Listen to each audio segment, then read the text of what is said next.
A part of that plan, of course, is to induce the gradual surrender of American sovereignty, piece by piece and step by step, to various international organizations, of which the United Nations is the outstanding but far from the only example. Now, here are the aims for the United States.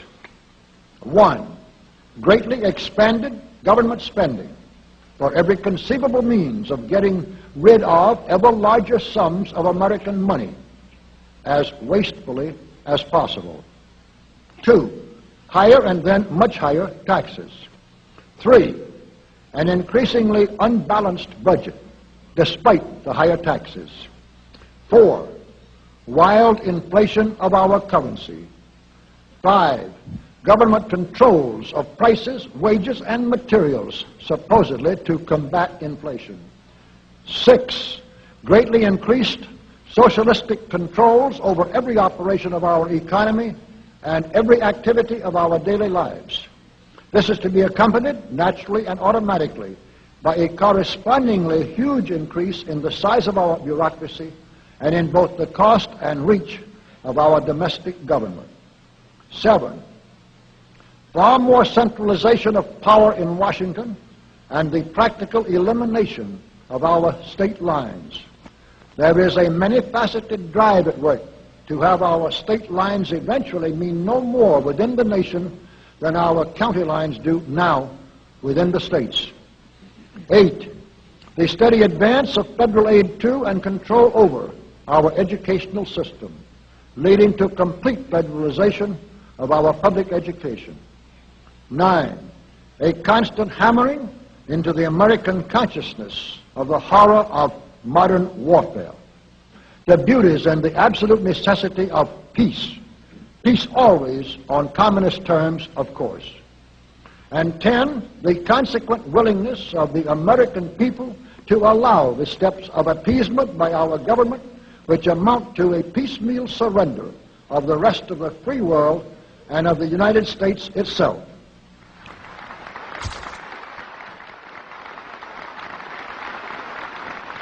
So brush the insider's dust out of your eyes, my friends, and the communist soap suds out of your brain, and ask yourselves in all honesty, what on earth is wrong with the United States simply minding its own business?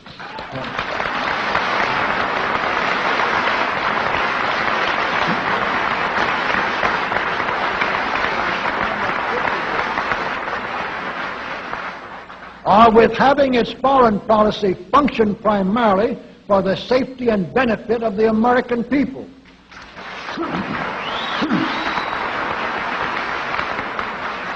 Which is exactly what we had done for the first 140 years of our existence as a nation, to the incredible advantage of ourselves and everybody else.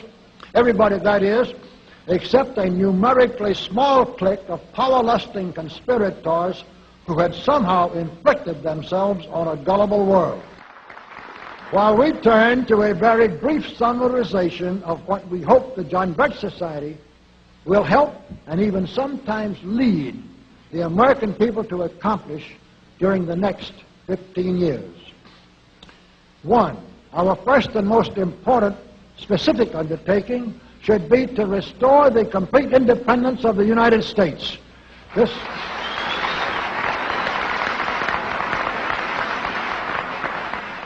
This includes our resolution to get us out of the United Nations and get the United Nations out of the United States.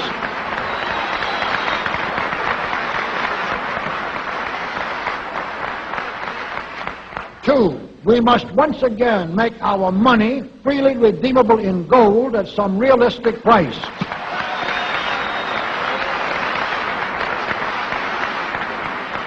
And we must take all practicable legislative steps to prevent a recurrence of the enormous thievery and other subversive crimes that have been perpetrated on the American people through a contrived inflation by every president from Franklin Roosevelt through Richard Nixon. 3,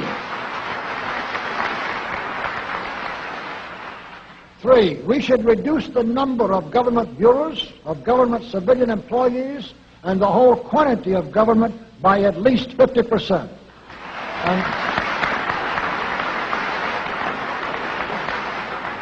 And we should achieve at least this much reduction in proper fashion through gradually convincing a majority of the American people of the wisdom of such a course. 4, we should withdraw all American troops from every spot on earth that is not American soil, except when and where such troops may be required, as decided by Congress, to protect American lives and property from criminal vandalism.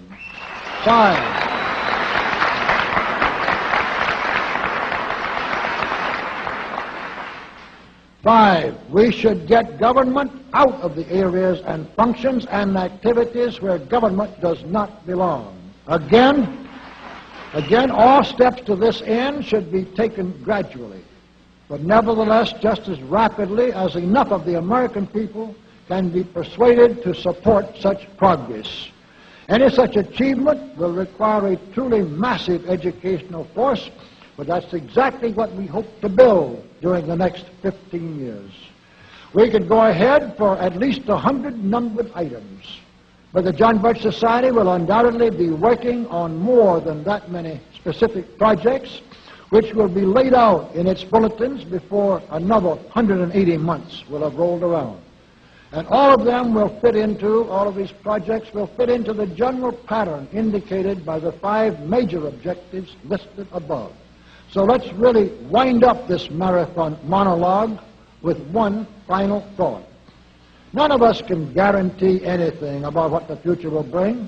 Your speaker knows what a job we have before us to rid our country of the scourge of communism within the next few years, and then to go ahead on our constructive program so well that 15 years from now we shall already be entering an era of far less government, of a much sounder sense of responsibility, and, with God's help, of a better world. But I sincerely believe that it can be done, and this much I know, that every man and woman in this audience should leave here tonight feeling in his or her own mind and heart that it can and must be done, then it surely will be. And so, all of you patriots of good character, good conscience, and noble ideals, whom we can reach with the filmed version of this speech in 1,000 other audiences, it is with a great deal of confidence and energizing will to win that we invite you to join us in our epic undertaking. While to all of you great, wonderful friends in this present audience, I certainly extend my very deep thanks indeed for so much patience and attention. Thank you and good night.